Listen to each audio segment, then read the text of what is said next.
सलाम नमस्कार दोस्तों, मैं हूं आपके साथ यासूब और आप देख रहे हैं लाइफ 10 न्यूज़। आपका बहुत स्वागत करता हूं। दोस्तों, हम कह सकते हैं कि हमारी स्थिति अब ठीक हो रही है। लगातार हमने ये कहा है कि शाखें अगर नई हैं तो पत्ते भी आएंगे, ये दिन अगर बुरे हैं तो अच्छे भी आएंगे। हम कह सकते हैं कि अब हमारी स्थिति ठीक हो रही है। ये वो समय है कि आपको उन लोगों से मिलाया जाए जिन्होंने कोरोना काल में कुछ नहीं देखा और बस लोगों की इंसानियत की सेवा में अपने आप को समर्पित कर दिया। हमने कई लोगों से आपको मिलाया भी है। इसी बीच हमारे साथ एक और शख्सियत हैं, बिल्कुल हम उनको कोरोना काल के हीरो कहें तो गलत नहीं होगा।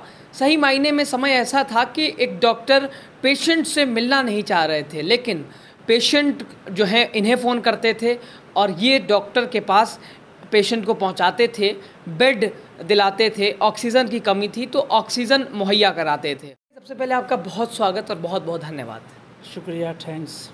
क्या कहेंगे सैयद भाई, बिल्कुल एक ऐसा समय था कि डॉक्टर पेशेंट से मिलना नहीं चाह रहे थे, पेशेंट को ना बेड मिल रहा था ना ऑक्सीजन, हालात बहुत ख़राब थे।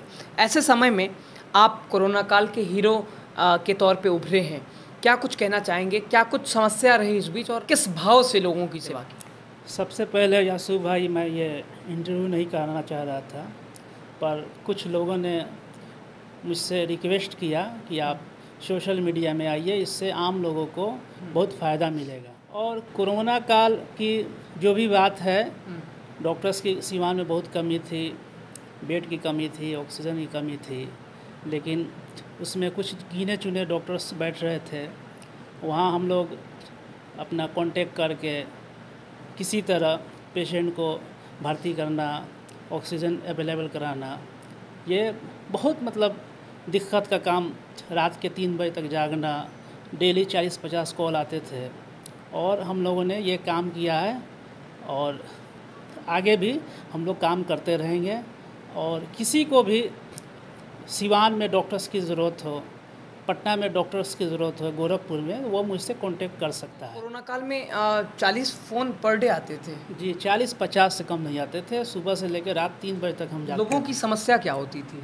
वही बेड चाहिए, ऑक्सीजन चाहिए, मेडिसिन चाहिए। ऐसा बहुत वाक़या है जहाँ पे लोग घर में फीवर है, कफ है और घर से बाहर नहीं निकल रहा है, लेकिन हम लोगों ने मेडिसिन, इंजेक्शन और साथ में कंपाउंडर सब अवेलेबल कराया।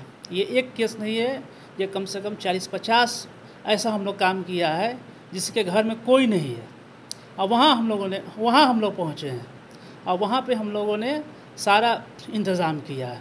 और यासूब भाई, कोरोना काल में सिर्फ कोरोना का पेशेंट नहीं था, इसमें ऑर्थो का केस था, इसमें गाइनो का केस था, इसमें छोटे बच्चे का केस था, इसमें हर तरह का केस आ रहा था। सिर्फ कोरोना का केस नहीं था और डॉक्टर अवेलेबल नहीं थे, लेकिन किसी तरह मेरा यही एम था कि पेशेंट को डॉक्टर मिले और उस एम में हम कामयाब हुए हैं, आप लोग की दुआ से। लोगों के लिए क्या कुछ कहना चाहेंगे, सिवान वासियों के लिए, देशवासियों के लिए क्या मैसेज रहेगा आपका? सिवान वासियों के लिए यही मैसेज है कि वो मुझसे 24 आवर्स कांटेक्ट कर सकते हैं डॉक्टर्स के लिए। सिवान में किसी तरह केस हो, किसी तरह का, गोरखपुर का, पटना का, हर जगह मेरे जान पहचान के डॉक्टर्स हैं, वो मुझसे कांटेक्ट कर सकते हैं। हम 24 आवर्स अवेलेबल हैं और उनको हम उनके जगह तक पहुंचाने तो दोस्तों, बिल्कुल ये ऐसा समय है कि ऐसे लोगों को सलामी पेश की जाए। बिल्कुल सही मायने में समय ऐसा नहीं था, लोग एक दूसरे से भाग रहे थे, डॉक्टर पेशेंट से मिलना नहीं चाह रहा था।